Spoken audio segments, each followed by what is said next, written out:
Yes, please. Good morning, everyone. Welcome back.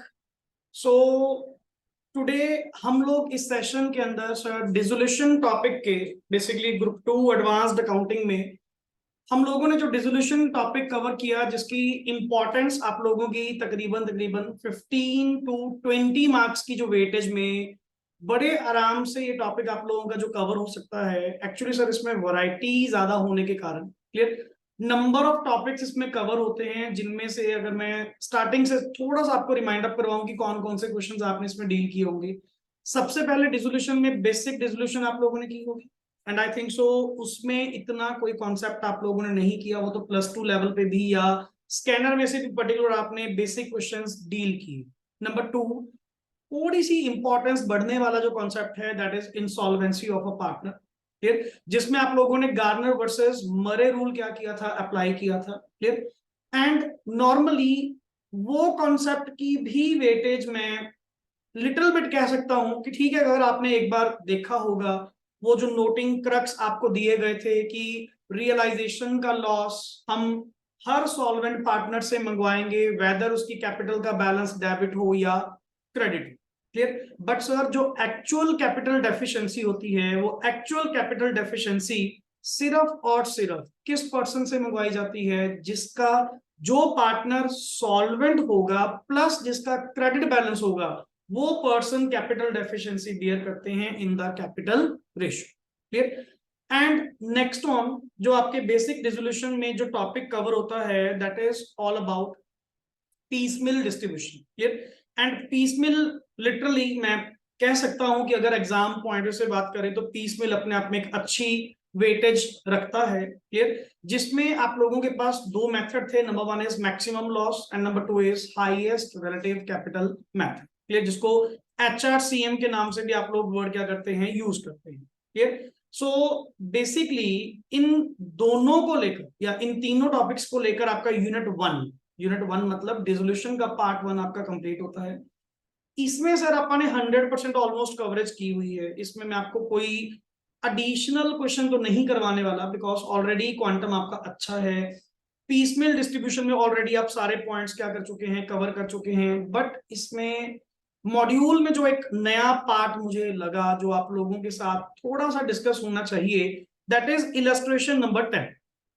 क्योंकि sir illustration number 10 में जो जिस कारण मैं ये वर्ड यूज कर रहा हूं सर, एक माइनर का पॉइंट था, वन ऑफ द पार्टनर उसमें क्या था, माइनर। एंड यहां पे अगर आप क्वेश्चन ओपन करना भी चाहें जिसको हम बाद में ही डिस्कस करेंगे, जस्ट मैं थोड़ा सा बता रहा हूं अभी, कुछ दक्ष, अजय एंड सिद्धार्थ पार्टनर हैं जिसमें सिद्धार्थ पार्टनर क्या है, माइनर। एक्चुअली उसमें इंडियन पार्टनरशिप एक्ट की प्रोविजन एप्लीकेबल होती है कि sir naturally minor is not liable for the losses. तो जब भी पार्टनर्स को रीपेमेंट की बारी आएगी सबसे पहला पैसा किसको दिया जाएगा, माइनर। हल्का सा पॉइंट जस्ट ये है कि जब पार्टनर्स को डिस्ट्रीब्यूट करने की बारी आएगी, जब पार्टनर्स को अमाउंट क्या करेंगे, पे आउट करेंगे, तो सबसे पहले जो मिस्टर सिद्धार्थ जो माइनर है उसको पहले क्या की जाएगी, पेमेंट की जाएगी। उसकी ना लास्ट इंस्टॉलमेंट में चेक करना, जब क्वेश्चन आपको मैं बाद में चेकअप करवाऊंगा, लास्ट इंस्टॉलमेंट में चेक करना 1 लाख रुपीज माइनर के पहले ही क्या कर देगा, पे कर देगा। उसके बाद जो पैसा बचेगा वो सर आपस में जैसे मर्जी बांटे, वही तुम्हारा HRCM मेथड या मैक्सिमम लॉस मेथड जो मर्जी करो, हमें कोई दिक्कत नहीं। बट पहले वापसी किसकी होगी, माइनर की। चलिए सर, रेस्ट अपार्ट अगर बात करूं सर अपने नेक्स्ट टॉपिक की, एमलगमेशन वाले टॉपिक की, क्लियर, जिसमें 3 टॉपिक हैं, amalgamation of firms, number 2 conversion and number 3 sale to company. इसमें सर मुझे 3 क्वेश्चन हाईलाइट हुए, 3 क्वेश्चन थोड़े से अलग लगे जो अपने आप में थे, जिनमें से सबसे पहले तो 1 by 1 चलते हैं। इलस्ट्रेशन नंबर 2, फिर इलस्ट्रेशन नंबर 2 ओपन करिए सर। ये आपकी किसी मॉड्यूल या किसी जगह का पार्ट नहीं था, जो बिल्कुल अलग कॉन्सेप्ट दिया गया है, क्लियर। मतलब आज का जो लेक्चर है वो एक बिल्कुल ही डिफरेंट पॉइंट है जो आप लोगों ने पहले क्वेश्चंस नहीं करे, क्लियर। चलिए सर, एक वन ऑफ द कारण है इलस्ट्रेशन नंबर 2 और एक आपकी है इलस्ट्रेशन नंबर 7, जिसका एक्सरसाइज में भी सेम थर्ड क्वेश्चन आपके पास क्या है, available, clear. So back to back वो दोनों क्वेश्चंस ट्राई करेंगे। चलिए स्टार्ट करते हैं सबसे पहले इलस्ट्रेशन नंबर 2 के साथ। हाँ जी, पढ़िए, on 31 March 2000 let it be 22, yes please, Shri Raman acquires, पढ़ना चाहिए, चलो मुस्कान पढ़ना, Shri Raman requires on payment of 80,000, the business of Messrs. Gupta and Singh yes. taking over at book value the following assets and liabilities. Sir in questions में ना थोड़ा सा मैं आपको ये कहना चाहूंगा कि अपना प्रेजेंट रहिएगा, सिर्फ माइनर से पॉइंट्स होंगे जो आपकी बेसिक नॉलेज का पार्ट बनेंगे, एंड लैंग्वेज पे प्लीज फोकस करिएगा ध्यान से। नंबर 1 इज क्या लिखा हुआ जी, 31 मार्च को 2022 को let it be clear, Shri Raman acquires on payment of rupees, कितना लिखा हुआ है 80,000, the business of messrs Gupta and Singh का कोई बिजनेस ऑलरेडी चल रहा होगा, taking over at a book value the following assets and liabilities, debtors 35, furniture 3, stock कितने पे 46, creditors कितने पे 10। मुझे सिर्फ यहां से वैल्यू निकाल के देना, प्लस माइनस करके, कैलसी साथ में रखिएगा, प्लस माइनस करके अल्टीमेट चीज कितने की थी और तुमने कितने दी, ये बताओ, ये थिंग्स कितने की थी और आपने कितने पैसे दिए, मुझे ये चीज बताइए, डू इट फास्ट। सर कितने की थिंग्स थी, क्रेडिटर्स हैं, माइनस कर 74, कितने की थी 74 वाली जो आइटम है, आपने 74 के बदले में कितनी पेमेंट करी, नेचुरली 6,000 की क्या हुई, गुडविल। क्लियर, पहले छोटे छोटे पॉइंट से चलेंगे आगे। Sir there was no change between 1st January 2022 and 31st March 2022 in the books value of the asset and liabilities not taken. और सर जो एसेट लायबिलिटी आपने टेक ओवर नहीं करी उनके अंदर कोई फर्क और नहीं पाया गया इन 3 महीनों के दौरान। Clear, the same set of books has been continued after the acquisition, मतलब मेरा बिजनेस किसी ने टेकअप कर लिया, जबकि सर आपको 31 मार्च को, ये पहली बात तो कैलेंडर ईयर का क्वेश्चन है, जनवरी टू दिसंबर। क्लियर, मींस आपको यहां पे पता होगा, ये लिखा हुआ है for the year ended, balance sheet कौन सी गिवन है 31 दिसंबर। मैं आपको थोड़ा सा क्लियर करवा दूं लैंग्वेज कि आपका कैलेंडर ईयर कौन सा है, जनवरी टू दिसंबर, मतलब इन बिटवीन 31 मार्च को किसी श्री रमन ने हमारा गुप्ता एंड सिंह, जो हम पहले पार्टनर से, हमारा बिजनेस इस पर्सन ने क्या कर लिया, टेक ओवर कर लिया, 80,000 रुपए में खरीदा, और एसेट्स जो टेक ओवर करी वो कितने की थी 74,000 की। डन, मतलब 6,000 हमें क्या मिली थी उस टाइम पे, goodwill. But the point is that आपने बुक्स में कोई एंट्री नहीं करी, वही पुरानी बुक्स सेम नेक्स्ट आगे क्या कर रही हैं, कंटिन्यू कर रही हैं, जबकि सर 31 मार्च को स्टेटस आपका चेंज हो चुका था, तुमने कुछ भी नहीं करा, तुमने उल्टा क्या करा, 80,000 की पेमेंट की एंट्री डाली कि श्री रमन से कितने पैसे आए 80,000, वही बुक्स आगे क्या कर ली, कंटिन्यू कर, विदाउट कोई सेटलमेंट करते हुए, विदाउट हिसाब किताब करते हुए, सेम बुक्स को आपने क्या कर लिया, नेक्स्ट आगे कंटिन्यू कर लिया। आगे पढ़िए, किस नाम से, मतलब बिजनेस परचेज के नाम से आपने 80,000 अपनी बुक्स में डाल लिया और वही 31 दिसंबर तक अगली तक चलाते रहे।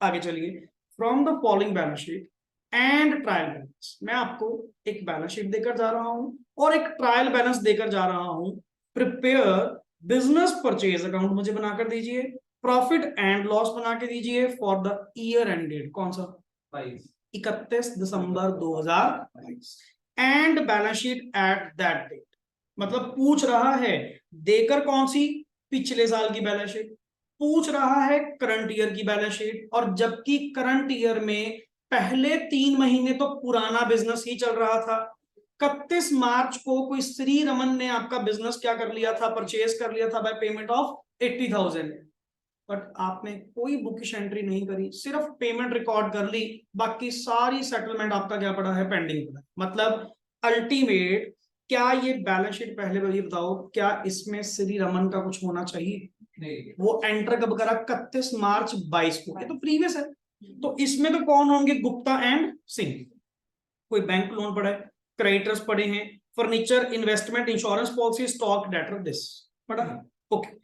आफ्टर दैट मैंने चेकआउट करा नीचे, सर 31 दिसंबर 22 की क्लोजिंग, 31 दिसंबर 22 की क्या गिवन है, ट्रायल बैलेंस, अगर तुमने कोई एडजस्टमेंट नहीं की होगी तो कॉमन सेंस है, यहां पे तुझे तीनों के कुछ ना कुछ पैसे दिख रहे होंगे, गुप्ता, सिंह एंड रमन के। क्लियर? क्योंकि तुमने गुप्ता एंड सिंह को तो आउट ही नहीं करा, जबकि वो बिजनेस तो क्या हो चुका था, टेक ओवर।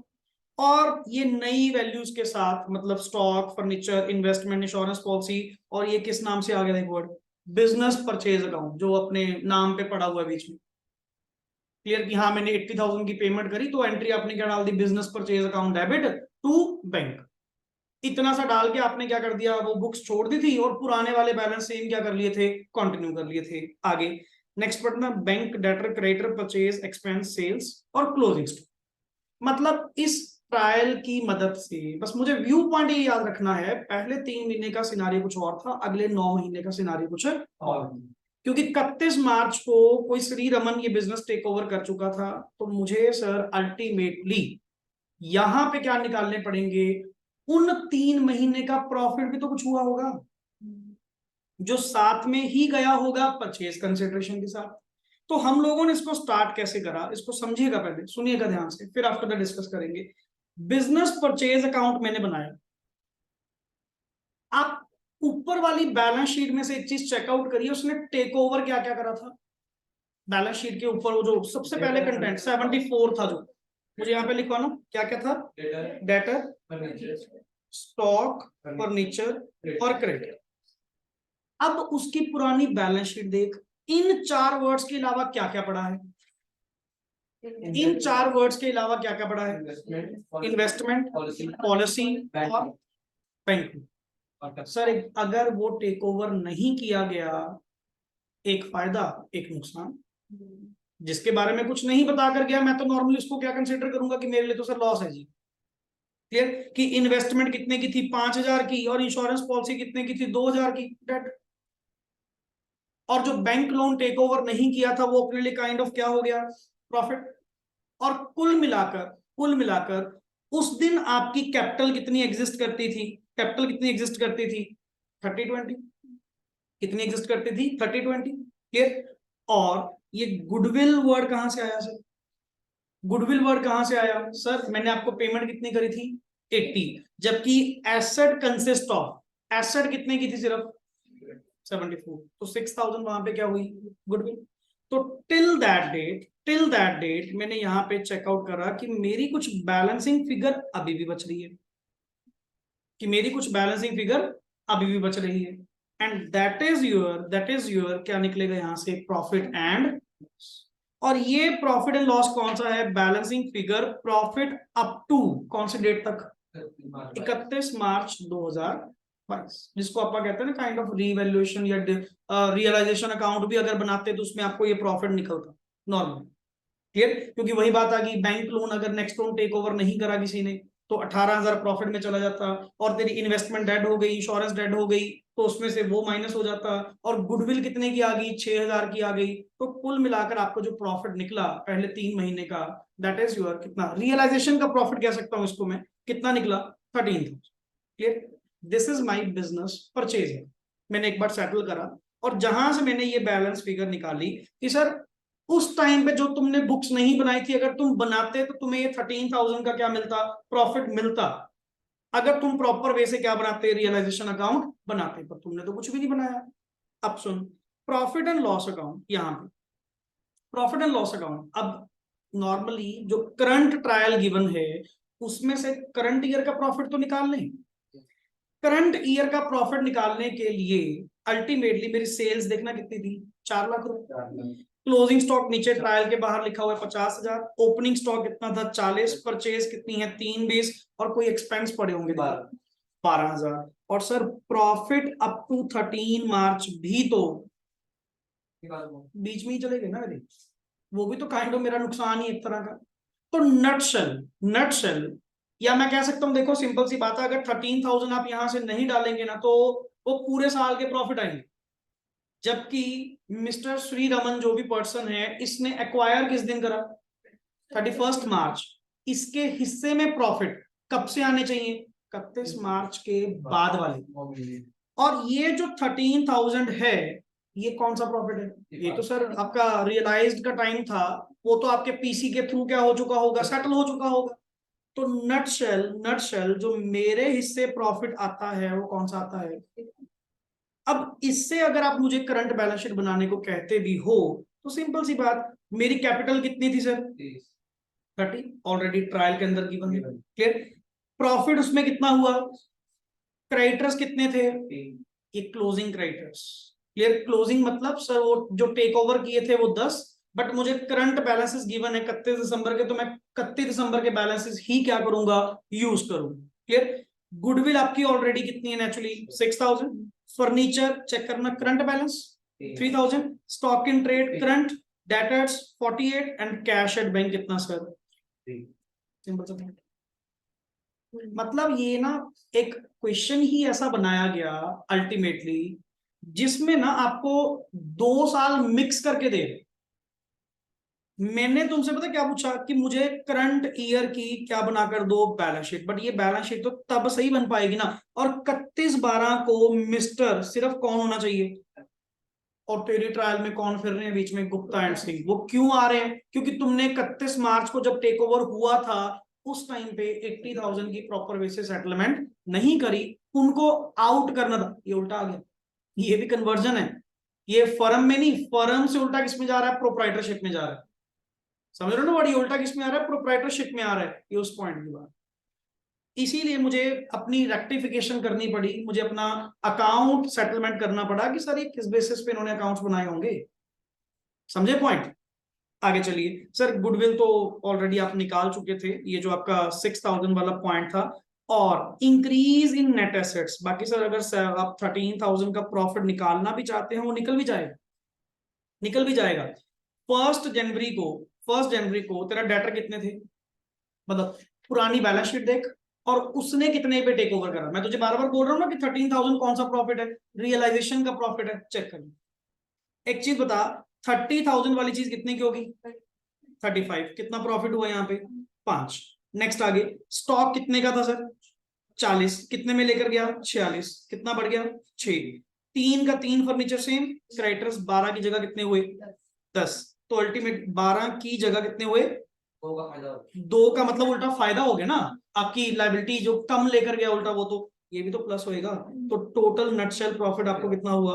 जो आपका वो बैलेंस फिगर बिजनेस परचेज में से निकल कर आ रहा है, ये वही 13,000। हुआ पॉइंट क्लियर यहां तक?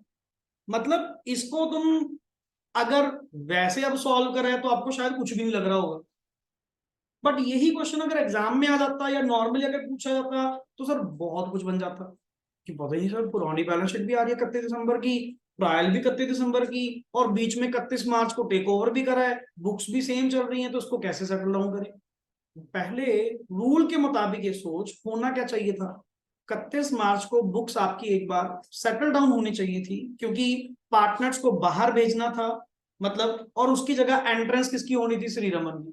तुमने सेम बुक्स को कंटिन्यू करते हुए दिक्कत क्या कर ली? क्रिएट कर ली। और 31 दिसंबर लेटेस्ट वाली जो आप लोगों ने क्या बनाई?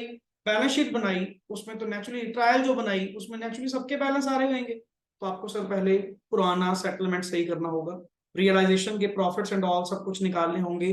देन फाइनली जो 9 मंथ्स का अकाउंट बनेगा, प्रॉफिट एंड लॉस, और आपका कौन सा? कहने का मतलब सर आपने ये समझो, ये जो प्रॉफिट एंड लॉस बनाया है, बनाया तो पूरे साल का है, बनाया तो पूरे साल का है, बट इसमें से जो कुछ भी इंक्रीज डिक्रीज हुआ था, पहले 3 महीने का प्रॉफिट तो आपका बिजनेस परचेज में सेटल हो गया था ना। एंड फाइनली तुझे तो अल्टीमेट कितने मंथ्स का मिलना चाहिए था? ये फाइनल 65 इस पे हुआ। क्लियर? चलिए नेक्स्ट आइए, इलस्ट्रेशन नंबर 7। इलस्ट्रेशन नंबर 7 जो एक अलग सा ही कुछ क्वेश्चन टाइप ऑफ गिवन है, स्टेटमेंट बेस्ड, बट है सिंपल से, है सिंपल। क्वेश्चन देखने से ही वैसे चक्कर आ जाए वो अलग बात है, बट लेंथ बनाई गई है। एंड सेम क्वेश्चन इसके बाद बैक टू बैक अभी एक्सरसाइज का क्वेश्चन नंबर 3 है। एंड रिस्क मत लीजिएगा, मुझे पता नहीं क्यों अल्टीमेट ये लग रहा है कि मैं करवाऊं आप लोगों को, क्योंकि पिछली बार भी ये डिस्कस नहीं हुआ। क्लियर? तो ऐसा ना हो कि बाय चांस अनलकीली यही क्वेश्चन पेपर में निकल आए, ठीक है ना। तो आप लोगों ने ना करा हो वो चीज अपने आप में बड़ी गलत हो जाएगी। जहां इतनी कवरेज करी है, एक बार सुनने में इसको कुछ नहीं जा, क्लियर। एंड अभी से प्लीज आप लोग अपना मतलब kind of as an option इस चीज को मत लेकर चलिए। मैं आपको फिर वही बात बोल रहा हूं, बिकॉज ऑप्शन जो भी होगी वो एग्जाम में जाकर ही आपको पता लगेगी। बट पहले दिन से ट्रीट मत करिए कि सर अल्टीमेटली मैं इसको छोड़ के ही जा रहा हूं, क्योंकि ये नहीं पता अल्टीमेट तुझे पेपर में यही क्वेश्चन करना पड़ जाए, इन्हीं क्वेश्चन से आपको स्टार्टिंग करनी पड़ जाए, तो अल्टीमेट वो बाद का कॉन्सेप्ट है। ऑन दैट स्पॉट तेरा माइंड जो डिसीजन लेगा आपके अकॉर्डिंग जो होगा वैसा करिएगा, बट इसको बिल्कुल इग्नोर करके मत चलिएगा। Because at the last stage यही पॉइंट्स आते हैं कि सर डिसोल्यूशन छोड़ दें, डिसोल्यूशन का कल्ला पीस मिल कर लें या अमेलगामेशन कर लें। अनडाउटेडली देखो स्टार्टिंग डे से या लास्ट डे तक भी मैं अपनी वर्डिंग हमेशा वही कहता हूं कि टॉपिक्स अनडाउटेडली लेंदी हैं, बट लेंदी का मतलब ये नहीं होता कि जब भी आप इसको रिवाइज अप कर रहे हैं तो सारे सारे क्वेश्चन आपको दोबारा देखने पड़ रहे हैं। ये आपकी first time second time revision पे डिपेंड करता है कि आपने उसमें से क्या क्या सिलेक्ट किया हुआ है, क्लियर। और करते करते ये 2-3 क्वेश्चंस ही थे जो पेंडिंग चलते आ रहे थे कब से, जो आज आप टेकअप कर रहे हैं कि नहीं सर ये भी कर लो, सुन लो एक बार कि ऐसा कॉन्सेप्ट है। और ये लिटरली बाय वाकई में बहुत ईजी है, इसमें थोड़ा फाइनल अकाउंट बीच में मिक्स किया हुआ है और कुछ नहीं। सुनिएगा, डेट्स का ध्यान रखिएगा, सुनिए ए बी एंड सी। हाँ जी। A, B and C are in partnership sharing profits and losses in 3-1. There was no provision in the agreement for interest on capital or drawings. बिल्कुल सर। अच्छा, मतलब आपके यहाँ पे एग्रीमेंट में कोई ऐसी प्रोविजन नहीं थी कि फॉर इंटरेस्ट ऑन कैपिटल और ड्राइंग्स को लेकर, क्लियर। और आपकी प्रॉफिट शेयरिंग रेशो कितनी है? 3-1। नेक्स्ट इज आगे ए डाइड ऑन। हाँ जी 31 December 2020. 2020 इसको लिख ले यार, 2020, क्लियर। 31/12/2020 को ए की डेथ हो गई।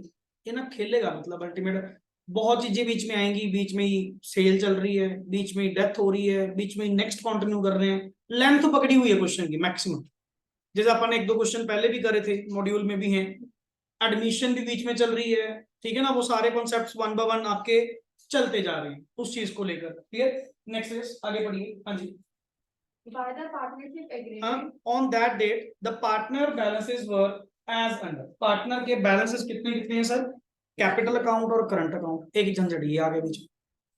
क्या झंझट आ गया सर? अल्टीमेटली चलो कैपिटल अकाउंट होता एक ही चीज बनानी पड़ती, अब बीच में कौन आ गया? Current account. अब जितनी क्लोजिंगें होंगी वो किसके थ्रू होंगी? करंट अकाउंट के थ्रू होंगी।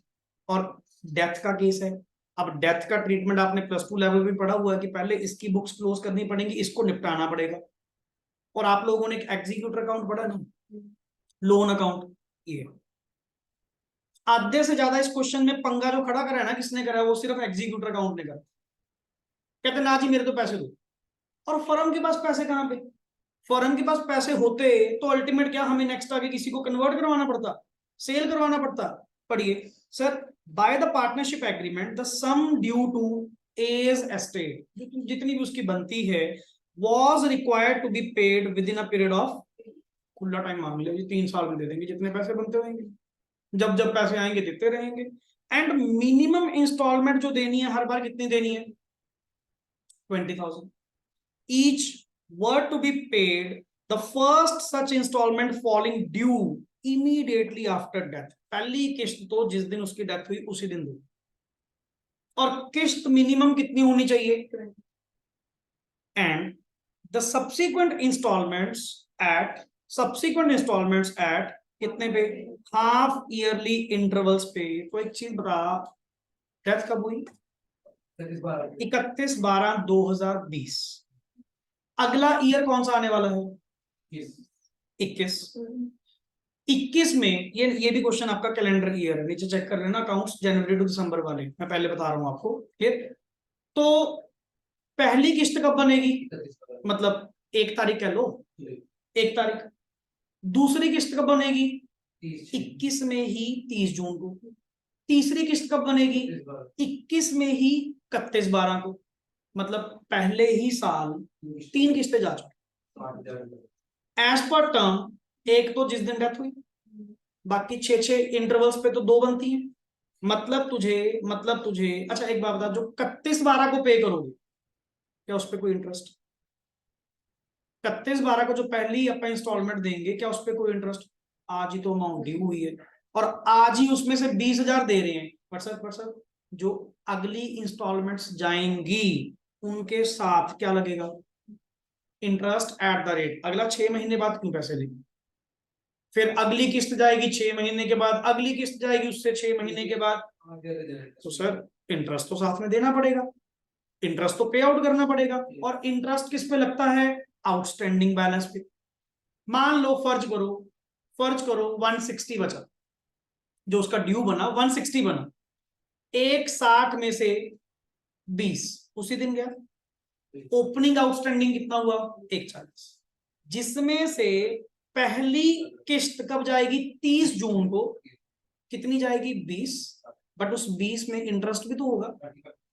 140 का कितना परसेंट? 2.5%, क्योंकि 5% क्या लिखा हुआ है? Per annum. अरे 6/12 कर लो। तो 140 का इंटरेस्ट ड्यू भी तो करोगे, बैलेंस बचेगा। अगला इंटरेस्ट ड्यू, बैलेंस बचेगा। मतलब इस तरह से लोन अकाउंट, बिल्कुल लोन अकाउंट का क्वेश्चन है, कुछ नहीं है इसमें। लेंथ पकड़ी गई है मैक्सिमम। चला जा, ये तो समझ में आ गया सर, ये तो क्लियर हो गया कि इसका कोई लोन का चक्कर है, वो अपन कर देंगे आगे। In ascertaining his share goodwill not recorded in the books. पहली बात तो गुडविल को आपने बुक्स रिकॉर्ड नहीं करना, और जहां पे ये वर्ड आया मतलब एडजस्टमेंट एंट्री क्या करनी है पास। वो तो वैसे भी हम गुडविल तो रिकॉर्ड करते ही नहीं है, हम तो एडजस्टमेंट एंट्री के through naturally gaining partners account debit to sacrificing partner. अब इस बंदे की डेथ हो रही है, इसको तो गुडविल मिलेगी, क्योंकि इसका हिस्सा कौन खाएंगे? बी और सी। तो भाई साहब उनकी गेनिंग रेशो के अंदर ना ये हिस्सा अपना जो बांटेंगे उसकी गुडविल इनको देनी पड़ेगी। अच्छा, was to be valued at कितने पे? 60,000। बट 60,000 तो किसकी है? फर्म की है। मुझे किसका हिस्सा निकालना है? मुझे किसका हिस्सा निकालना है? ए का। ए की रेशो कितनी थी? 3/6। क्लियर? तो मतलब कितना हुआ? 30,000। अब इसमें से 30,000 की जो गुडविल है, ये किसकी गुडविल है? ए की। कौन देंगे? B and C. कौन सी रेशो में देंगे? Gaining ratio. दे देना सर, हमें क्या दिक्कत है। अब चाहे गेनिंग रेशो निकाल लो, न्यू माइनस ओल्ड, या वो एडजस्टमेंट एंट्री पास कर लो, जो भी आप करते आए हैं वैसे सेम केस में हम नॉर्मली करेंगे। एंट्री पक्का पता है, B account debit, C account debit to his capital account. कितना मिलेगा? 30,000 मिलेगा, बट किस रेशो में मिलेगा वो देख लेंगे। आगे चलिए। And the assets excluding the joint endowment policy, इसको एक बार साइड पे छोड़ते हुए, मतलब इसके अंदर मैं बात नहीं कर रहा, इसको मैं अलग ट्रीट करूंगा। ये लाइन कनेक्टेड द एसेट्स, ये देखो कॉमा लगा हुआ ना, ये लाइन बीच में गायब होगी, मतलब इसको बीच में नहीं लेना, उसकी अलग से बात करेंगे। The assets were valued at कितने पे? In excess of. सर साफ साफ फायदा, रिवैल्यूएशन का प्रॉफिट हो गया। जब डेथ आपका होती है, जो डेथ होती है तो उसमें क्या बनाता है? रिवैल्यूएशन अकाउंट आता है ना। कहते हैं 36,000 का प्रॉफिट है जी। किस पे? एसेट्स पे। समझे? आगे पहला मेन पॉइंट ये पढ़ो जी, क्या लिखा हुआ है? No goodwill account was. वो तो मैं वैसे भी नहीं रेज कर रहा, वो तो मैं वैसे भी रेज नहीं कर रहा। मैंने तो पहले ही क्या कहा था? क्या पास करो? एडजस्टमेंट एंट्री पास करो। कहता सर आगे सुनना वर्ड क्या लिखा हुआ है? No alteration was made to the book value of. क्या लिखा हुआ है?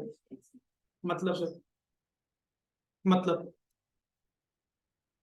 हम बुक वैल्यू जो फिक्स आते हैं उसके वैल्यू अमाउंट पे नहीं बुक करेंगे, बुक वैल्यू पे हाँ, करेंगे। तो क्या करोगे इस केस में? कैसे करोगे? कभी करा ऐसा पॉइंट?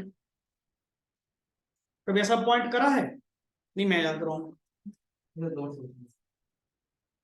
मैं जबकि तुझे कह चुका कि ऊपर एसेट्स की रीवैल्यू 36,000 ज्यादा पाई गई, ऐसा तो था। बुक वैल्यू से ज्यादा पाई गई, बट मैं बुक वैल्यू चेंज नहीं करूंगा। तो क्या करेंगे? Adjustment entry. एक आपने मेमोरेंडम रीवैल्यूएशन अकाउंट कभी सुने? जो पहले बना करता था उसका मेन मोटिव ही क्या है? मैं कहा जी आप ना फाइंड आउट कर लो जो कुछ करना है, बैलेंस शीट में वैल्यू चेंज नहीं होगी, जितने पे वो पड़ी है ना उतने भी हो। मैं कहा सर कमाल करी जा रहे हो, अगर बैलेंस शीट की वैल्यू चेंज नहीं करेंगे तो कल को डिस्प्यूट पड़ेंगे। मैं कहा जो डिस्प्यूट पड़ेगा ना तो आज हिसाब किताब लगा ले, आपस में एडजस्टमेंट एंट्री के थ्रू क्या कर लो? सॉर्ट आउट कर लो। ये गुडविल भी तो करेगा, गुडविल भी तो करेगा ना, सेम इसकी भी एंट्री क्या कर लेना? पास कर लेना। पर बैलेंस शीट में जब बनेगी कोई बुक वैल्यू चेंज नहीं होगी, फिक्स्ड एसेट सेम वैल्यू पे ही पुराने वाले पे क्या होंगी, कंटिन्यू। सर होने दो, फिर क्या दिक्कत है, क्योंकि जो हमारा एक्सेस था वो हमने बांट तो लिया। दिक्कत किसको होनी थी, एक ही एस्टेट को होनी थी ना, एक का उस 36,000 में से हिस्सा दे यार, इसको जाने दे, एडजस्टमेंट एंट्री पास कर, जैसे गुडविल की करी है उसको भी जाने दे, कल को तो अपन दोनों ही हैं, समझ गए ना, अपने को फायदा, दिक्कत ही नहीं है। मैं कहा जी ऐसे करो, इसको जो फायदा होना था ना अपन दोनों दे देते हैं, निपटाने दे, कल को जो होएगा अपन खुद ही खाएंगे दोनों।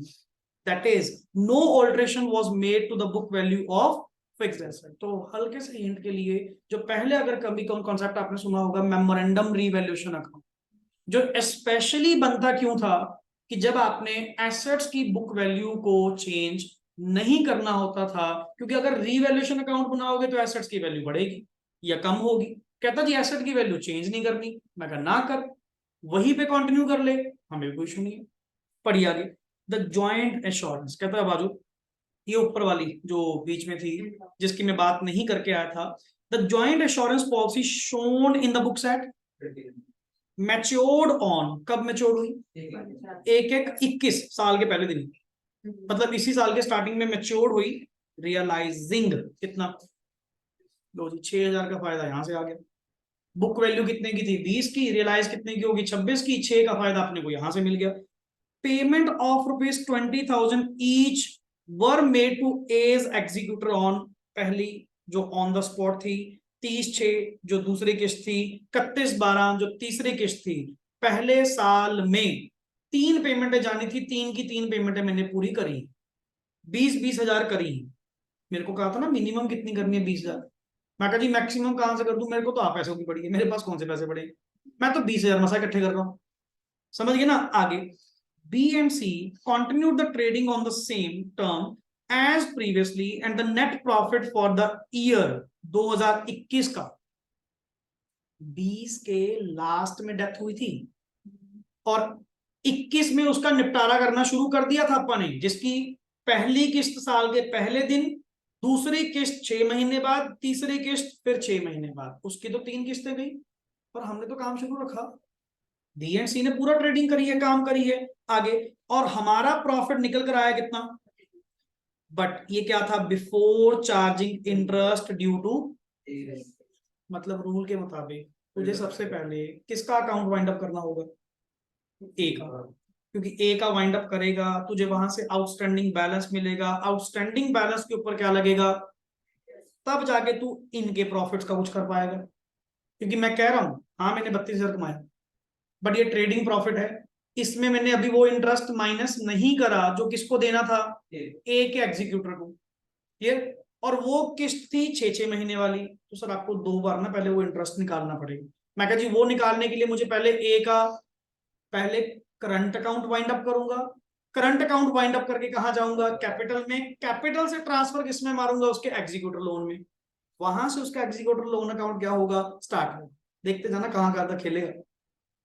पहले चेन समझ में आ रही है, लिंक समझ में आ रहा है कि कहां से कहां जाएंगे। आगे पढ़, सर ड्यूरिंग दैट पीरियड अपा तो normally as a partners drawings कितनी करी, 15,000 और 8,000 हमने अपनी नॉर्मल ड्राइंग्स करी, क्लियर। एंड याद रखना करंट अकाउंट्स हैं तो करंट अकाउंट्स के थ्रू वाइंड अप करेंगे सारा कुछ पहले, क्लियर। ऑन 1/1/2000 ये कौन सी हुई, अगला साल 21 खत्म हो गया, 22 द पार्टनरशिप वॉज क्या कर दी गई, dissolve and offer to purchase the business as a going concern. अपने को 1/40 में ऑफर आ गया कि हमें संभालो, सारा जितना कुछ भी है हमें दे दो, हम इसको लेने को तैयार हैं, clear. A cheque for that sum was received on, कब, बट एक चीज सोच, एक एग्जीक्यूटर का निपट चुका सारा कुछ, उसका भी तो पड़ा होगा अभी, उसका भी तो बैलेंस पड़ा होगा जो विद इंटरेस्ट चल रहा है अभी तो 5% के हिसाब से, और तेरे पास पैसे कहाँ है। मैं कहा जी पैसे आएंगे, सौदा तो कर लिया बट पैसे आएंगे, पैसे किस दिन आएंगे, 30 जून को, और 30 जून को ही उस बंदे की इंस्टॉलमेंट क्या है, ड्यू, जो कि मिनिमम कितनी थी, 20, बट अब तो डिसॉल्व कर रहे हैं, पैसे पूसे जितने आएंगे यार उसका निपटाओ, उसका निपटाओ, उसके जितने पैसे बनते हैं अगर सफिशिएंट बैलेंस होगा खत्म करो। और इतने के पैसे तो आ ही जाएंगे अल्टीमेट, जो उसका पेंडिंग बैलेंस होगा सारा वाइंड अप कर देंगे, माड़ा मोटा जो बचेगा वो हम आपस में क्या कर लेंगे या डिस्ट्रीब्यूट कर लेंगे। Clear? The balance due to his estate including interest was paid on, बता भी गया कि आपके पास पैसा आ गया, हमें देखा है 140 की बात हुई थी आपकी, तो अल्टीमेटली 30/6 को इसका जितना बैलेंस बनता है सने इंटरेस्ट लगा के सारा इसका वाइंड अप करो, इसको तो भेजो, खत्म करो। And on that date B and C receive the sum due to that, माड़ा मोटा जो उनका बनता था उन्होंने आपस में वो ले ली। क्लियर? नाउ रिक्वायरमेंट क्या है, you are required to write up partners capital and कौन सा फ्रॉम 1/1/2021 से लेके 30 जून 2022 तक, मतलब 1.5 साल का क्वेश्चन हो गया जी, जो कि शुरू हुआ था डेथ के case. Clear? Show also the account of executors of, अब 2 मिनट लगाओ सिर्फ, ये क्वेश्चन दोबारा एक बार पढ़ लो, ताकि मैं जहां जहां नेक्स्ट आगे भागूंगा आपको पता होना चाहिए कि अल्टीमेट कहां कहां बात चल रही है। एक बार क्वेश्चन अच्छे से आराम से पढ़ लो, प्रॉपर वे से।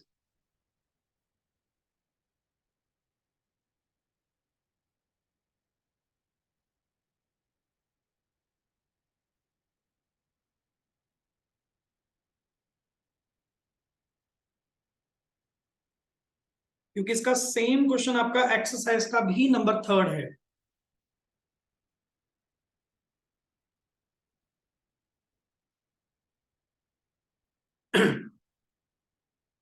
Do it fast.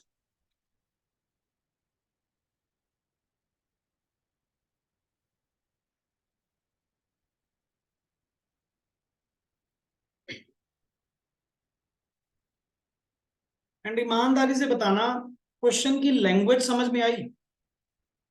पढ़ लो पहले, यहां सर एक एक वर्ड, क्वेश्चन का एक एक वर्ड क्लियर है मुझे, ईयर की भी कंफ्यूजन नहीं है।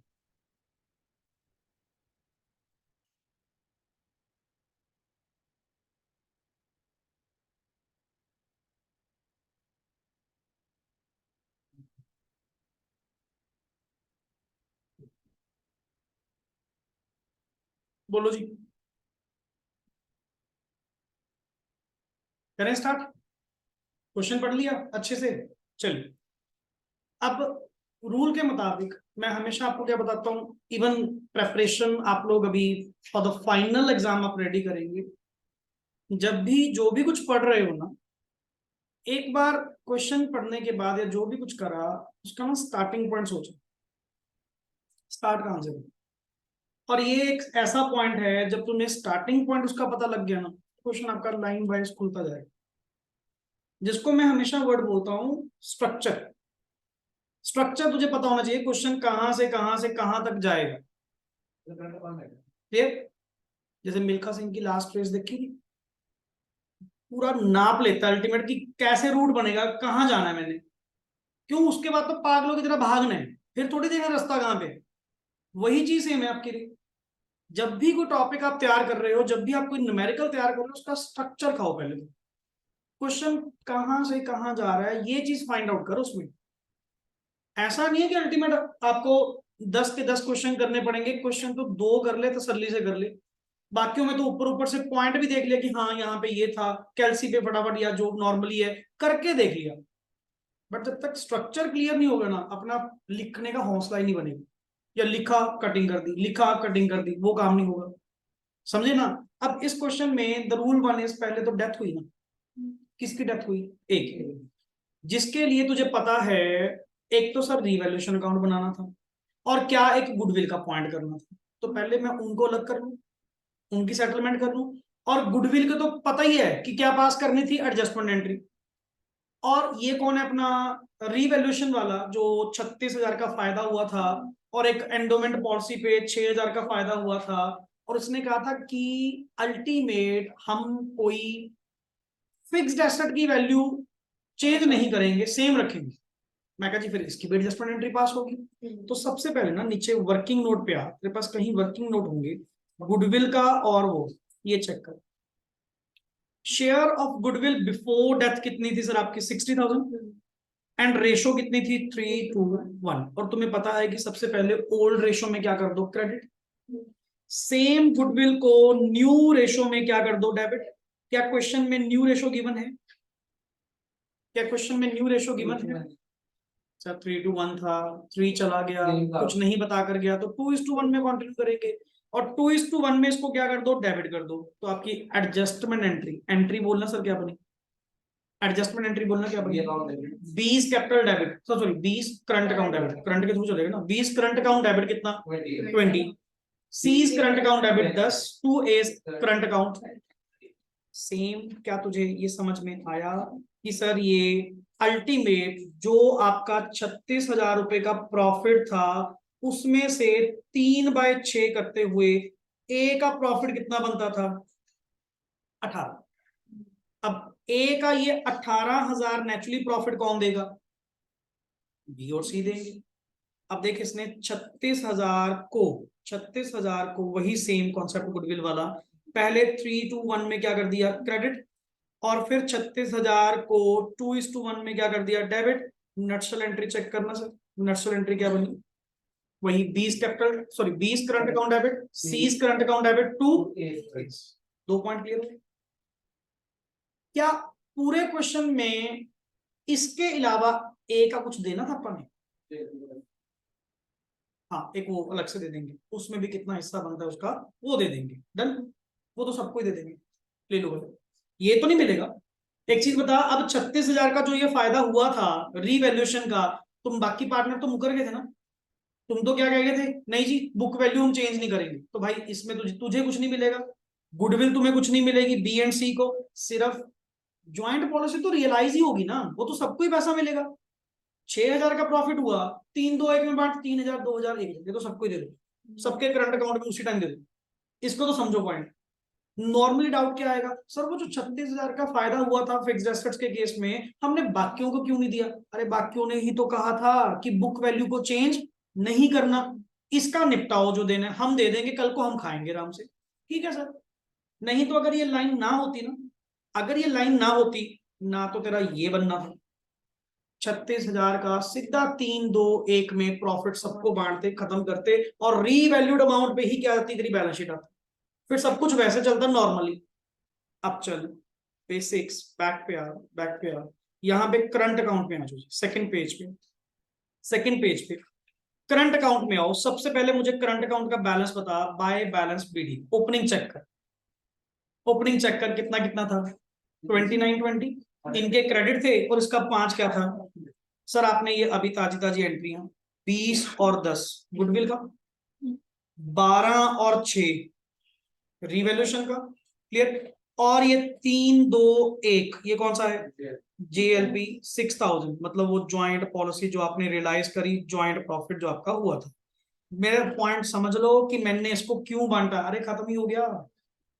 सर आपने इसको 18 दे दिया 36 में से, बाकियों को कुछ क्यों नहीं दिया? क्योंकि तुमने कहा था कि बुक वैल्यू चेंज नहीं होनी चाहिए, और ये बंदा डाइड है, इसको इसका हिस्सा तो मिलेगा ना, सिंपल सी बात है। आप अपना फ्यूचर में जो मर्जी करते रहना, हमें क्या मतलब। और सेम एंट्रेस क्या ये दिख रही है, 20 और 10 डिडक्ट हुआ, 12 और 6 डिडक्ट हुआ, ये डन हुआ। ए का हिसाब लगा, ए का 80 और टोटल 80 ट्रांसफर, ये कहां ट्रांसफर होगा? Capital account. आ जा नीचे कैपिटल अकाउंट में, कैपिटल अकाउंट में बाय बैलेंस बीडी ऑलरेडी पहले कितना है, और प्लस करंट अकाउंट से कितना आ गया? इस बंदे का तो जी निपटाओ। मैं पहले एक व्यू पॉइंट पकड़ रहा हूं, एक एक करके चलेंगे, पहले ए का निपटाएंगे। इसका ए के एग्जीक्यूटर में कितना चला गया? अब तुझे क्या कहा गया था, ए के एग्जीक्यूटर अकाउंट में बाय एज कैपिटल कितना आया? 140। एक पेमेंट तो उसी दिन, सेम डे, 20,000। समझे ना पॉइंट?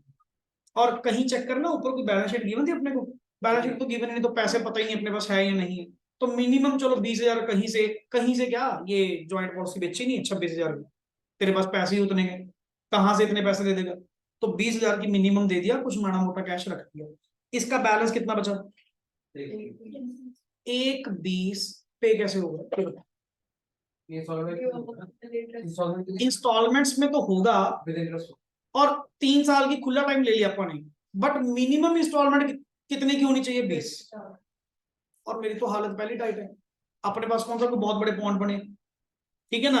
तो अल्टीमेट एक 20 पे पहला इंटरेस्ट चेक कर एट द रेट 2.5%। 3,000 ये पहले किस्त में जाएगा। किस्त कितनी गई सर, कितना बचा? अगला इंटरेस्ट एट द रेट 2.5%। 2.5% समझ रहे हो, 6 महीने का ना, तो 5 का हाफ, क्लियर, 2.75। क्या आप ये समझ रहे हो कि अल्टीमेट इस साल में 2021 में कितना इंटरेस्ट पे हुआ? 5575, 3,000 और 2575। 2021 में पूछ रहा हूं, ये तो अगला 22 में चला गया ना। इसको यहाँ पे लिख ले कि ये कौन सा ईयर है, 2021, और यहां से कौन सा शुरू हो गया, 2022। अब एक चीज बता, तूने कुछ वो कहा था ना, बी एंड सी ने प्रॉफिट कमाया 32, बट वो बिफोर चार्जिंग क्या था, निकल गया इंटरेस्ट अमाउंट। क्यों पूरे साल में? जब तू उसमें 6 महीने की लगाएगी, अगले 6 महीने पे आउटस्टैंडिंग अपने पास आएगा ना।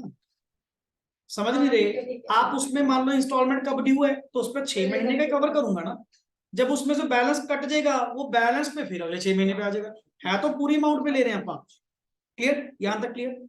और तुम्हारा 22 में ओपनिंग बैलेंस कितना आ रहा है, 8557, जिसपे तुमने इंटरेस्ट लगा दिया कितना सर, 2140। बट अभी मुझे पता नहीं था कि मेरी पोजीशन क्या होगी। कहते सर वो आपने 140 का बेचा नहीं बिजनेस, और इसके तो देने ही कितने, 87 देने हैं ना। दे दो, उल्टा तेरे पास सरप्लस बच रहा है। बी एंड सी को भी कुछ मिलेगा, उम्मीद है। समझ गए ना? इसको तो 30/6 को पेमेंट निपटाओ, खत्म करो। क्या ये एग्जीक्यूटर अकाउंट समझ में आया? बता दो, अच्छे से देख लो, क्या ये समझ में आया? अब नॉर्मली ये चीज बता, सर आपा 21 क्लोज करे, पहले ए का अकाउंट क्लोज हो गया, ए हर जगह से वाइप आउट हो गया। अब किसका क्लोज करना है? पहले बी एंड सी का। कौन सा ईयर? 21। फिर 22 में जाके आधा वो जो सेल्स हुआ है वो अपा वो कवर वो करेंगे। क्लियर? तो एडजस्टमेंट में चेक कर या वर्किंग नोट में कहीं प्रॉफिट, ये क्या आपको ये प्रॉफिट समझ में आ रहा है? ये कैसे निकला? सर 32,000 कमा के गए थे, खुद ही तो कहा ये 2 इंटरेस्ट दिए हैं, तो माइनस करके 26,425। इसके हकदार कौन है? हकदार कौन है इसके? B and C. B and C कौन सी रेशो में? इसको बांट दे, बांट दे। करंट अकाउंट में आ, चेक कर, करंट अकाउंट में यहां पे इनका सर पहले तो बैलेंस ओपनिंग क्या हो चुका, नेगेटिव दोनों का। वो क्योंकि रिडक्शन ज्यादा होगी ना पीछे, जो भी ए को देना करना था। क्लियर? क्या ये समझ में आया? वर्ड जो पीएल एप्रोप्रिएशन, वो जो 32 माइनस इंटरेस्ट का हिस्सा 2/1 आपने करा है, कितना? 26,425 इन कौन सी रेशो में? 2:2। ये समझ में आया? और इस साल में आपने ड्राइंग्स कितनी करी थी? 15। और तो sir by balance carried on अभी भी आपका क्या चल रहा है? नेगेटिव चल रहा है। यही बैलेंस आपका नेक्स्ट ईयर में क्या चला जाएगा? Opening balance. अब ईयर कौन सा है? अब ईयर कौन सा है? 2022, जिसमें आपने अपनी फर्म नेक्स्ट आगे क्या कर दी? कितने में सेल कर दी? 140। सर आपने कोई हिसाब लगाया कि तुझे कोई रियलाइजेशन का प्रॉफिट हुआ या नहीं हुआ? मैं कह जी लगाऊं कैसे, कोई बैलेंस शीट तो है नहीं, कोई पता तो है ही नहीं कि मेरे पास क्या है क्या नहीं। सारा स्टेटमेंटों के बेस पे आगे से आगे बस चली जा रहा है, हम साथ साथ जाई जा रहे हैं। बट ये तो पता ही नहीं कि बैलेंस शीट कहाँ है। कहता फिर बना लो। क्या आप लोगों ने कभी मेमोरेंडम बैलेंस शीट नहीं बनाई क्या, जिसमें से बैलेंसिंग फिगर क्या निकलती है? Sundry assets. तेरे पास 2021 के कौन से बैलेंस पड़े हैं? करंट का भी बैलेंस पड़ा है, कैपिटल का भी बैलेंस पड़ा है, ऊपर से माड़ा मोटा जो होगा, ठीक है ना। चलिए सर क्या देखना, यहाँ पे बैलेंस शीट बनाई होगी ये 31/12/2021 को, 2021 के क्लोजिंग को। इन दोनों की कैपिटल तो फिक्स है, इन दोनों के करंट अकाउंट यहां आ गए, और उस दिन सिर्फ एक ही चीज लायबिलिटी थी हमारी। समझ गए ना? ये बैलेंस शीट तब तक नहीं बन पाएगी जब तक एएस के एग्जीक्यूटर का 2021 तक निपटारा नहीं करते। 2021 तक आपका ये बैलेंस बचा था ना, सिर्फ उस दिन मेरी ये लायबिलिटी बनती थी, इसके अलावा और कोई लायबिलिटी नहीं थी। एंड प्लस सर अगर ये है तो मेरे पास मतलब उस दिन सन्ड्री एसेट्स कितनी थी, बना लो realisation account, to sundry assets, this to sundry assets 1,19,000, clear. और आज की डेट में एक्स्ट्रा लायबिलिटी तुझे क्या दिख रही है, आज एक एक ओपनिंग है या 6 महीने के तुम अकाउंट्स बना रहे हो, तेरे लिए एक्स्ट्रा लायबिलिटी क्या दिख रही है, वो 6 महीने का इंटरेस्ट, क्योंकि ये 85 जो बैलेंस था ये कब का था, और जबकि ये पे कब हुआ जाके 30 जून 22 को, तो इन 6 महीने की एक एक्स्ट्रा लायबिलिटी जिसको तुमने नाम दिया था 2140, चेक कर लेता हूं मैं, आपको उधर से पैसे कितने आएंगे, तो ये आपका रियलाइजेशन का क्या हुआ, प्रॉफिट, रियलाइजेशन का क्या हुआ, प्रॉफिट। और रियलाइजेशन का प्रॉफिट कहां जाएगा, करंट अकाउंट में, करंट अकाउंट का बैलेंस कहां जाएगा, हो गया खत्म। एक डाउट था मेरे को, जैसे क्वेश्चन ड्राइंग का था कि ए और बी की ड्राइंग निकाली है, वो कहां से ये देख कर तो दी करंट अकाउंट में 15 और 8 माइनस नहीं करा क्या मैंने, ये देख ये रहा 15 8 माइनस करा तभी तो वो बैलेंस आया था करंट अकाउंट का, क्लियर। और इस साल में सर ये इनका रियलाइजेशन का प्रॉफिट ऐड ऑन कर दो, जिनका भी आपस में कोई लेन देन कुछ बनता है ये अपना कर लेंगे सेटल डाउन जैसे भी होगा, क्लियर। ये करंट अकाउंट के बैलेंसेस कहां ट्रांसफर होंगे, कैपिटल में, कैपिटल अकाउंट में आइए, कैपिटल अकाउंट में आइए, लास्ट ईयर देख 2021 तो स्टेबल रहेगा बिल्कुल, 2021 में कुछ चेंज, क्योंकि तुम करंट अकाउंट के थ्रू चल रहे थे ना, अब बंद होने का टाइम आ गया, बाय बैलेंस बीटी दिस, और करंट अकाउंट एक का डेबिट है दूसरे का क्रेडिट है, जो फाइनली बनता है ये, इसको प्लस करिए, इन दोनों को प्लस करिए,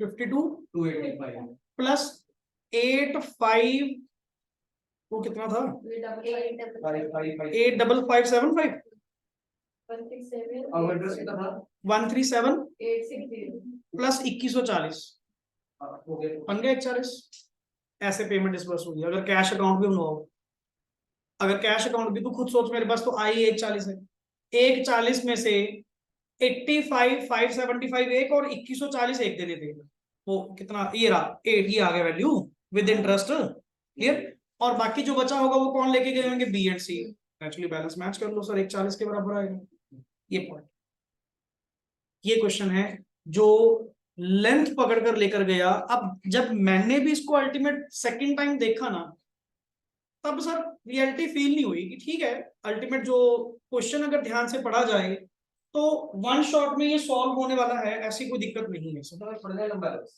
हाँ क्वेश्चन पढ़ने में लंबा है।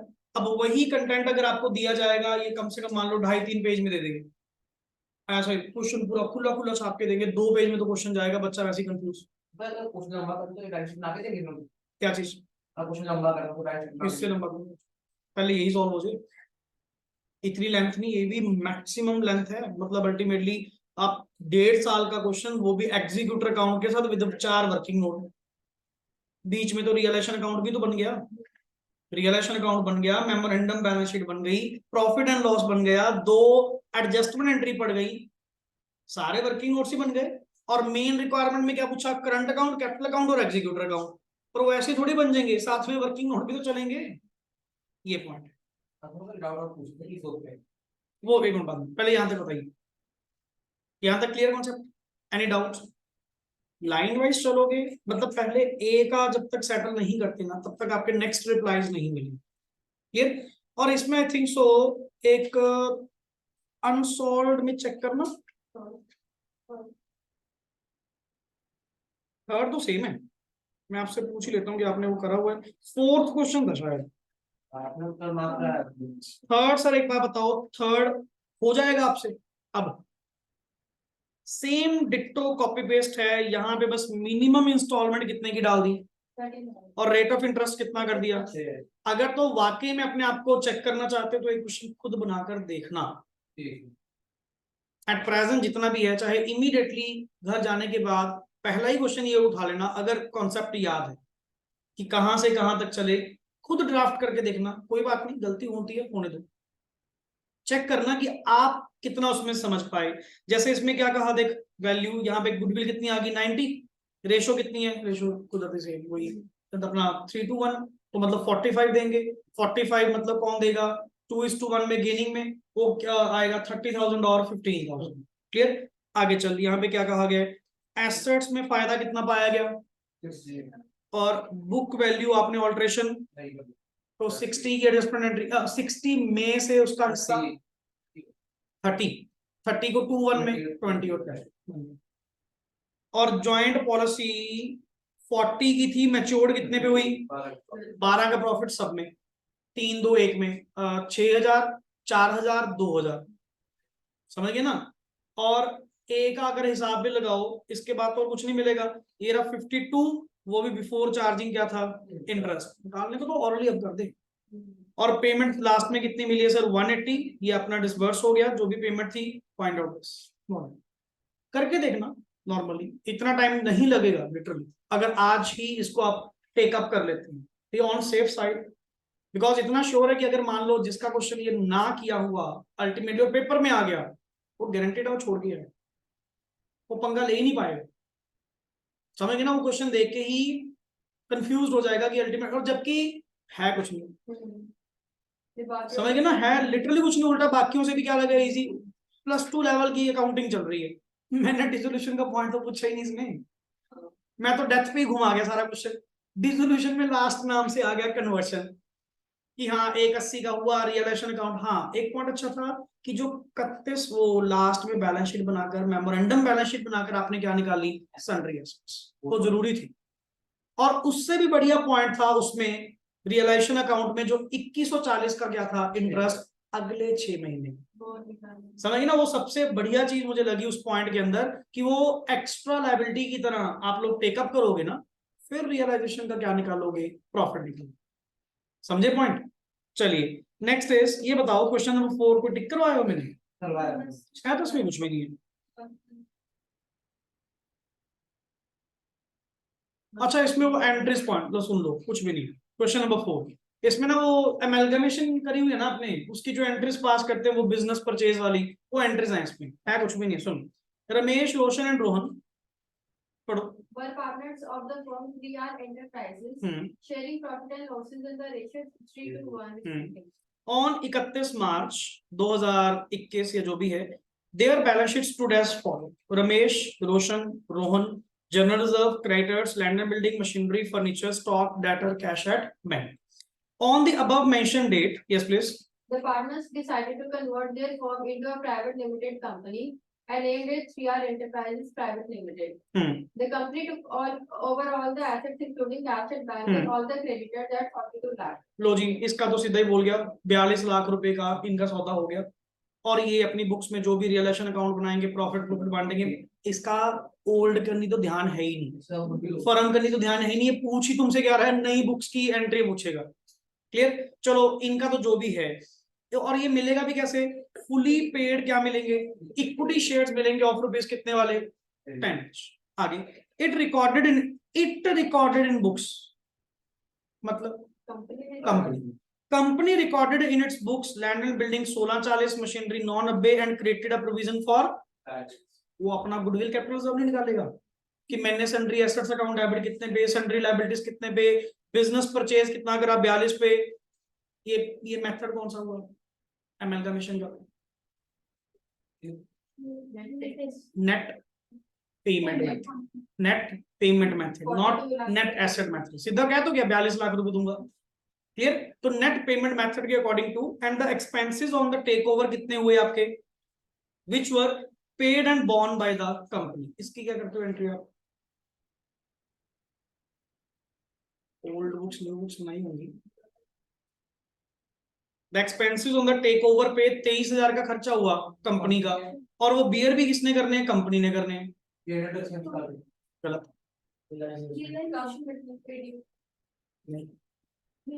नहीं रियलाइजेशन किसका बनता होता है, जिसकी बुक्स डिसॉल्व हो रही है। ये तो न्यू कंपनी है, गुडविल अकाउंट है। अगर न्यू कंपनी बियर करती है लिक्विडेशन के एक्सपेंसेस या कुछ भी हैं, अब इस क्वेश्चन में देख लेना, जैसे कैपिटल रिजर्व आ रहा होगा तो उसने कैपिटल रिजर्व को डेबिट कर दिया, नहीं तो वर्ड क्या होता है, गुडविल अकाउंट डेबिट। अगर न्यू कंपनी बियर करे लिक्विडेशन के खर्चे, लिक्विडेशन खर्चे बियर करना किसकी रिस्पॉन्सिबिलिटी है? ओल्ड कंपनी, ओल्ड बुक्स में। वो कहते हैं हम नहीं करेंगे, आप ही खर्चा करो जो करना है, हमारे से सारा कुछ तो ले गए, मेरे पास वैसे भी कौन सा कैश पड़ा है। क्लियर? चलिए, और expenses of getting the company incorporated work कितने हुए? 57,000 का आपका एक्सपेंस हुआ। ये आपका प्योर क्या है? वो pre incorporation expense and all, PL में खर्चा डालो, खत्म करो। क्लियर? आगे, the partner distributed the company share amongst themselves in their PSR, they settled their accounts by paying और रिसीविंग। क्या लिखा हुआ है? हमने आपस में क्या कर लिया? सारा सेटल डाउन कर लिया। क्लियर? तो यहाँ पे अब वर्डिंग क्या यूज की गई है? कहता जी 42 लाख रुपीस के जो शेयर्स होंगे आप कैसे डिस्ट्रीब्यूट करोगे? बताओ, 42 लाख के जो शेयर्स होंगे कैसे डिस्ट्रीब्यूट करोगे? कहता लिखा तो है प्रॉफिट शेयरिंग रेशियो। पीएसआर कितनी है हमारी? 3:2 बांट दोगे। बाकी जो हमारा लेन देन होगा वो हम अपना कैश में क्या कर लेंगे? सेटल, कैश या जो भी है सेटल कर लेंगे। फिर पर रखेंगे न्यू रेशियो में। आगे, sir prepare realisation account and all the partners capital account with the firms ledger and pass journal entries in the books of the company for all of its transaction mentioned. अब मेरे लिए तो ये point के कारण मैंने question टिक करवाया था और कुछ नहीं। ओल्ड बुक्स में थोड़ी कुछ करना है, उसमें तो बैलेंस निकाल लो, बात खत्म करो। लाइक आंसर पे आओ जी। आंसर नंबर कितना? 4 है ना ये नहीं है ना? पेज नंबर बताइए कौन सा है? 2.1 ये रहा। सर 3R एंटरप्राइजेस में ला फटाफट चेक कर, क्या ये सारी एसेट्स बैलेंस शीट से देख, बुक वैल्यू बता फटाफट, फटाफट मैच कर, सारी कॉपी पेस्ट, अरे सारा कुछ ही उठा के ले गया। ठीक है ना? 14, 11, 6, 10, 8, 40, 6, 190 और क्रेडिटर्स 6 लाख के, और उसके बदले में न्यू कंपनी कितनी एंट्री देगी? यहां से जो निकला वो सारा आपका क्या हुआ? प्रॉफिट इन द रेशो कितनी? 3:1। अरे मजाक का क्वेश्चन है, वैसे ही बना दिया। क्लियर? आगे चल, पार्टनर्स कैपिटल अकाउंट की अगर बात करें, तीनों के कैपिटल ऊपर देख, जर्नल रिजर्व पड़ा कोई? जर्नल रिजर्व कौन सी रेशो में? प्रॉफिट 3:2:1। और रियलाइजेशन का प्रॉफिट, सेटलमेंट किसमें होनी है? बाकी जो बचा क्वेश्चन है यार, आपने मेरे नाम पे पेंडिंग छोड़ रखा होगा, सर ने कहा क्या है इसमें बता। क्लियर? नेक्स्ट आगे, sir in the books of 3R enterprises first entry क्या पास करेगा वो? Business purchase account debit methods 3R enterprises. Clear? जिसके बदले में यहां काम आएगी वो लैंग्वेज की, इसने कितने पे एंटर करी, बिल्डिंग एंड ऑल जो कुछ भी था। क्लियर? कितने पे वो लेकर गया अल्टीमेटली, यहां पे वो एंटर करेगा। एंड ये देख साथ में कौन पड़ी है? पीडीडी। उसने कहा था ना 5% की हम प्रोविजन भी बनाएंगे। अरे ये अपनी बुक्स में कितने पे रिकॉर्ड करता है? कितने पे? Agreed value. किस पे? अग्रीड वैल्यू पे, तो वो आएगा ना। और जिसके बदले में 42 की पेमेंट करी, तो सर उल्टा फायदा ही निकला, 40,000 का फायदा हो। एसेट ज्यादा की थी, पैसे कम दिए, 40,000 का फायदा ही मिला है। समझे? तो अल्टीमेटली नेक्स्ट आगे, वो जो आपने 23,000 के कुछ खर्चे कहे थे, capital reserve account debit to bank, या मैं वर्ड यूज करता हूँ गुडविल होता तो गुडविल लिखता, मैंने सोचा अब अकाउंट ओपन है तो है कैपिटल रिजर्व, उसी में से एडजस्ट करवा दो, पॉइंट तो सेम है। अब बैलेंस शीट में एक तरफ गुडविल एक तरफ कैपिटल रिजर्व, दोनों थोड़ी दिखाओगे, एक तरफ सेटल कर लो। 3R एंटरप्राइजेस को उसके बदले में क्या दे दी? इक्विटी और प्रीलिमिनरी एक्सपेंसेस आपके कितने हुए थे? That's all about the dissolution. Illustration number 5, या जस्ट अ मिनट, आप इसके बाद एक वो भी कर ही लो, अभी थोड़ा माइनर वाला पॉइंट आपको दिखाई दूं, फिर अपन सेशन वाइंड अप कर देंगे एक बार।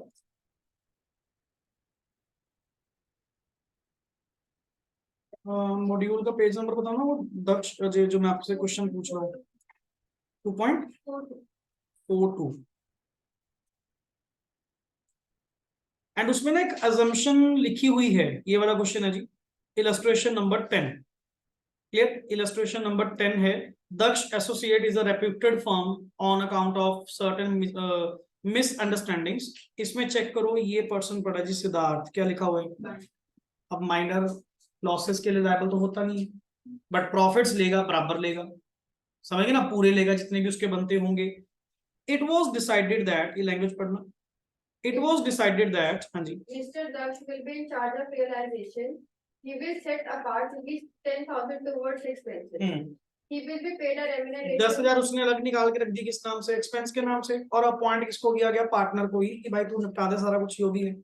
He will be paid a remuneration of 5% on the amount distributed to the, मतलब क्या, इसको पहले दिन से पैसा देना शुरू कर देंगे? जब पैसा देने की बारी आएगी कहां पे? पार्टनर्स, बेशक माइनर हो, तब इसका 5/105 करेंगे. आपने पॉइंट पढ़ा होगा, 5/105. And towards their contribution and other than loans, तो आपने लिख दिया, तो मुझे भी पता है सर, other than loans. Clear. Asset realised are as under, कुछ आपकी इस तरह से रियलाइज्ड हुई. नीचे एक्चुअल एक्सपेंसेस ऑफ रियलाइजेशन आपके कितने हुए? 20,005. प्रोविजन कितने की डली हुई थी? एक्चुअल कितने हुए? 20,005. 10,005 रुपए एक्स्ट्रा हुए. ये दोबारा फिर जब भी आपको ये पता लगा होगा, फाइनल डिसोल्यूशन आपकी 15 मार्च हुई है ना, तो 15 मार्च वाली ये लास्ट वाले में आप 10,005 एक और निकाल दोगे, फिर 5/105 करोगे ना. कहीं तुम पहले 5/105 कर दो, पहले एक्सपेंसेस नहीं निकालेंगे.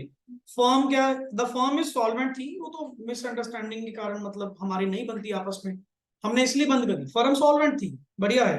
Clear. The profit sharing ratio check कर, क्या गिवन है? प्रॉफिट्स में तो तीनों है 2:1, बट लॉसेस में कौन है? सिर्फ 1:1. मतलब माइनर तो नहीं नेचुरली आएगा ना, ये भी तो कॉमन दिमाग लगाओ, माइनर तो नहीं आएगा. तो जब इस क्वेश्चन को ड्राफ्ट किया गया ना, सबसे पहला पॉइंट जो यहाँ पे मुझे डिफरेंट लगा, एक चीज सर, एक चीज, इन्होंने ना अज्यूम क्या करा, ऊपर पढ़ो. It is assumed that Trade loans, bank overdraft, other loans and creditors have equal priority at the end of payment. Therefore, they all have been paid in a ratio of their dues outstanding. Mostly question ये वाला, इन्होंने क्या करा, सारे creditors and all जितने भी outsider है ना, जितने भी आउटसाइडर हैं, सिर्फ किसको छोड़ते हुए? वो बीच में कौन? सिद्धार्थ का लोन पड़ा है माइनर का, उसको साइड पे छोड़ते हुए तू रेशियो चेक कर, 3-3-2-2.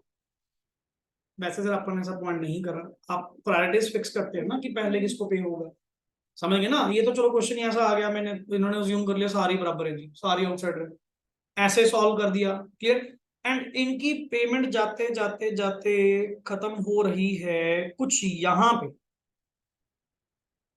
ये 10,000 किसका था? क्रेडिटर का. सिद्धार्थ का लोन कितना था? 2 लाख. यहां तक वो खत्म हो चुके, ये तीनों, ये चारों ऊपर वाले, ये तो हो गए खत्म. आगे चल, सिद्धार्थ का लोन है, अब अल्टीमेटली सर 8 लाख में से पहले तो क्या निकालेंगे? 10,005 वो रियलाइजेशन एक्सपेंसेस. 2 लाख रुपए बिना कहे किसका लोन? सिद्धार्थ का लोन. अब पैसा ये वाला 5,8,995 ये किसको देने वाला हुआ? पार्टनर्स को ना, पार्टनर्स को पहले, और पार्टनर्स को देने से पहले दक्ष अपनी कमीशन निकालेगा 5/, पर जब पेमेंट आएगी सबसे पहले पैसा किसको दिया जाएगा? सर आपने ऐसा क्यों करा? तुझे कौन सा लॉस हो रहा है? तुझे कौन सा लॉस हो रहा है? तो 6 लाख. हाँ, ये भी तो दिमाग लगा, इस तरफ पैसा देना कितना है 6 लाख, और तेरे पास अवेलेबल ही कितना है, साफ ही पता लग रहा लॉस है. ज्यादा होता ना, ज्यादा होता बराबर पैसे खाता बैठ के.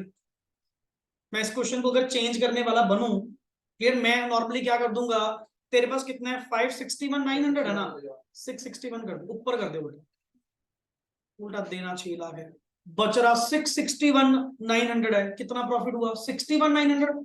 2-2-1 तो जो भी रेशियो थी उनकी, फिर पहले प्रॉफिट बांटते फिर पूरा पैसा देते. समझ गए ना. यही पॉइंट इसने लास्ट में लिखा हुआ, सिद्धार्थ विल गेट. अगर इस केस में क्या होता, प्रॉफिट होता, तो भाई साहब इसको 1/5 प्रॉफिट मिलता. और तुझे यहीं पे पता लग गया कि मैंने देना कितना है? 6 लाख टोटल इनका, अवेलेबल ही कितना है? पहले एक और पॉइंट आएगा, पहले तो 1 लाख रुपए किसका निकालो, क्योंकि माइनर लॉस का भी झेलेगा. अब बचा कितना? 461. अब हमारी आपस में लड़ाई, क्योंकि मेरा लगा हुआ है 3 लाख, तेरा कितना लगा हुआ है? बराबर कर ले रेशो, बराबर कर ले. HRCM के अकॉर्डिंग मेरा लाख रुपए ज्यादा लगा हुआ. इसमें से 1 लाख रुपए और किसको जाएगा? पहले पर्सन को, दक्ष को. फिर जो बचा 361, इनका वो होगा ही कितना? इक्वल रेशो में. इक्वल रेशो, इक्वल समझते हो, क्योंकि कैपिटल रेशो, कैपिटल अब सेम होगी ना HRCM के अंदर.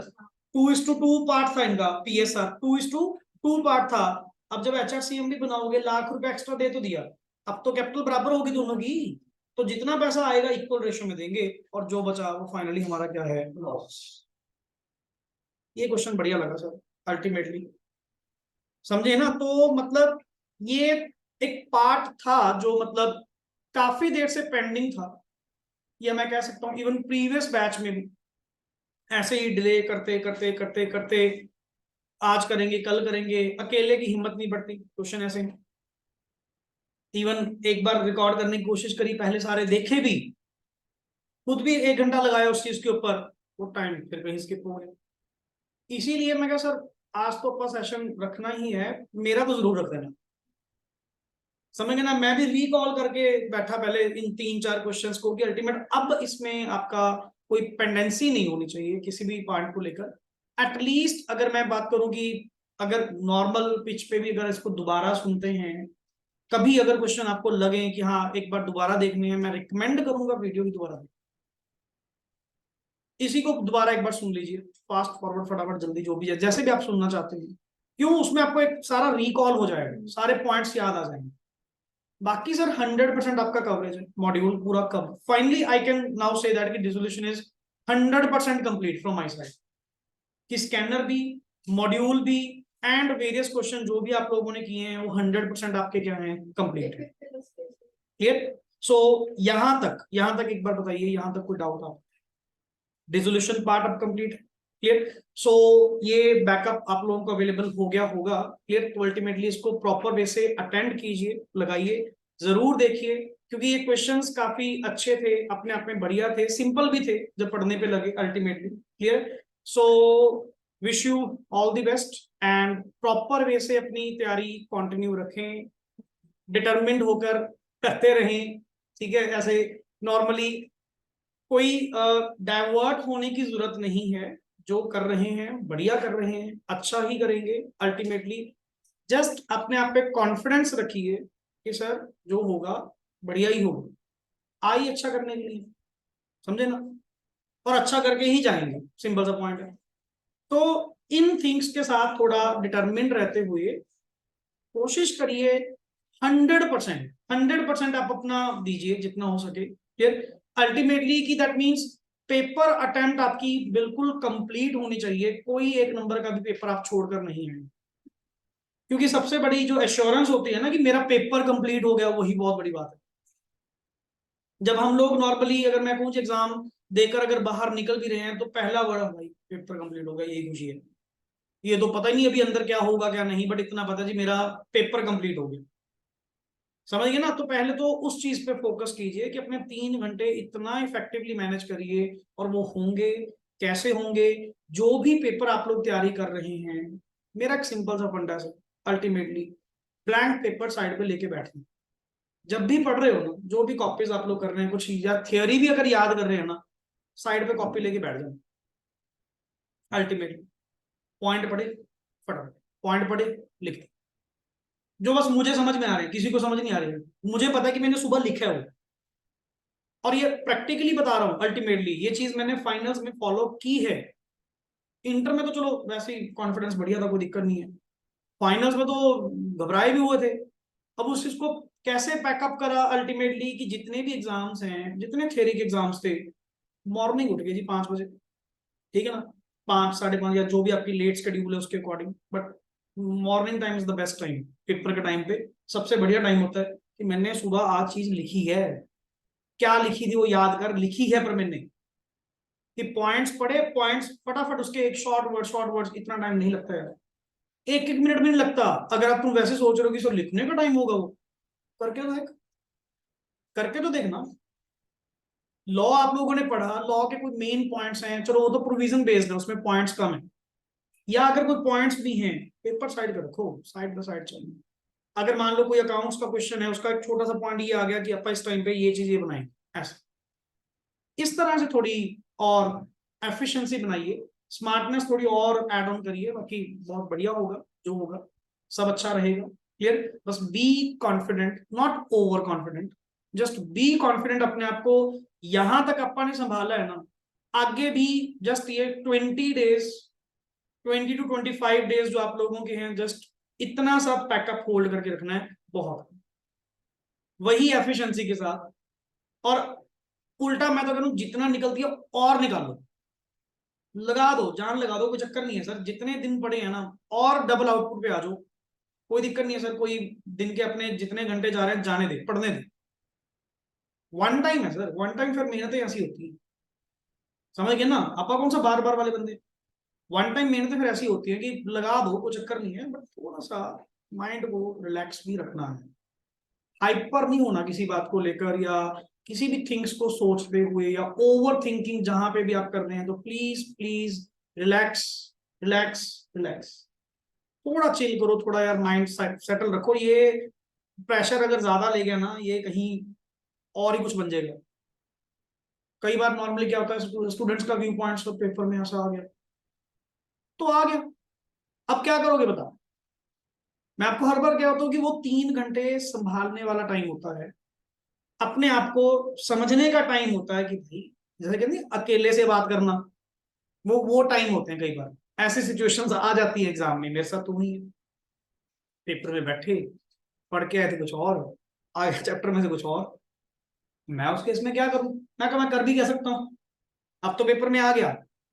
हाँ, पर मैं इस 3 घंटे को यूटिलाइज करते हुए, इस 3 घंटे को थोड़ा अच्छे से मैनेज करते हुए, जिसको वर्ड बोलते हैं ना, प्रेजेंस में बैठते हुए, नॉट कि वो आ गया, वो यार वो तो आ गया, क्यों सोची यार उसके बारे में, क्यों इतना मतलब सोच रहे हो उस पॉइंट को लेकर, वो तो है, नहीं आता ना, मैं तो कह रहा हूं काटा मार दे, तेरा ध्यान ही ना जाए कि ये तो हो गया जो होना था, छोड़ परे, ये तो है, ये तो है ना हौसला। अपन ना पॉजिटिविटी ढूंढो, नॉट नेगेटिविटी। एंड स्पेशली ये कुछ उन स्टूडेंट्स में ज्यादा होता है, वो ज्यादा ही कंसर्न है स्टडी को लेकर, कि 2 नंबर का भी कुछ आ गया, घबरा गए। छोड़ दे, कुछ चक्कर ना मान, कोई 1% भी ना सोच उस पॉइंट को लेकर, छोड़ दे। मैं तो कह रहा हूँ बढ़िया, तू आ गया था, इस पे तो काटा मार, ये तो करना ही नहीं। उल्टा ये सोच कि बाकी पेपर में से कैसे मार्जिन लेकर, मे भी चलो अपनी एक normal may be zoom meeting आप लोगों की थोड़ी मोटिवेशन के लिए देखेंगे, जैसे भी पॉसिबल हो पाया इन बिटवीन, सो दैट कि आप लोगों को बहुत ट्रिक्स अभी अब बताने का फायदा है कि वहां पे क्या क्या फेस करोगे, क्या क्या थिंग्स तुम देखोगे अब इन दिनों। कि मान लो लेट इट बी, मैं पेपर्स एक्सपेक्टेशन बहुत ज्यादा लेकर चला था, जैसे एक होता ना अकाउंट्स ग्रुप 1 है, अभी से पढ़ना शुरू कर दिया, वो यार एक्सपेक्टेशन बन जाती है, बहुत ज्यादा बन जाती हैं, कि मैं 4 दिन से लगा हूं अकाउंट्स पढ़ने में ग्रुप 1 में, पता नहीं मैं पेपर का क्या ही कर दूंगा, एंड पेपर में कुछ इधर उधर हुआ नहीं, आपका मन डाउन। उल्टा जो हो गया ना ग्रुप 1 में, या जो पहले पेपर में हो गया, ऑल इज वेल, समझा। अब ये समझ कितने कम गए, 10 नंबर कम गए ना, ये अगले में से निकालना, ये उसमें अगले से निकालने, मतलब बर्डन आगे आगे में शिफ्ट होता जाता है, ना कि उल्टा उसी दिन पे सोचने बैठ गया, 2 घंटे हो गए उसी पेपर को देख ही जा रहे हैं, क्या ये वापस आ जाएगा वो, समझ गए ना, उसको छोड़ दे, उल्टा ये सोच कि इसका मार्जिन अब दूसरे से निकालना। एडवांस्ड अकाउंटिंग का मैंने न्यूमेरिकल करा, बेस्ट टू बेस्ट करा, मेरा जो हो गया, पर मुझे लग रहा है कि मेरा लिटिल बिट हिल गया, अब मार्जिन दूसरों से निकालना। गेम है, सिंपल सी बात, कि तुझे पता है इधर से कुछ हो गया ना, तो अपना कहीं ना कहीं से प्रोटेक्शन कहीं और से ले ले, वो हिसाब, समझे पॉइंट। सो ये 3 क्वेश्चंस, एक बार 3 या 4 जो भी आज हम लोगों ने डिस्कस किए, नॉर्मली इंपॉर्टेंट थे अपने आप में, फिर इसको जरूर एक बार दोबारा जरूर देखिएगा। पहले तो जाते ही जो आपका एक इलस्ट्रेटर एक्सरसाइज का 3rd क्वेश्चन है, वो खुद ड्राफ्ट करके देखिएगा। Clear. So wish you all the best and thanks a lot. सफर अच्छा रहा, बढ़िया रहा। क्लियर, फिर नहीं मिलेंगे, ठीक है ना। अब अल्टीमेटली पास होना ही होना है, जैसे मर्जी करिए, बाय हुक और क्रुक, अल्टीमेटली फाइनल्स में मिलेंगे, सिंपल सी बात। क्लियर, चलिए, थैंक्स लॉट एंड रेस्ट रहा सर। रिजल्ट आप लोगों का बढ़िया ही होगा, अच्छा ही होगा, आए ही अच्छा करने के लिए। ओके जी, थैंक्स लॉट।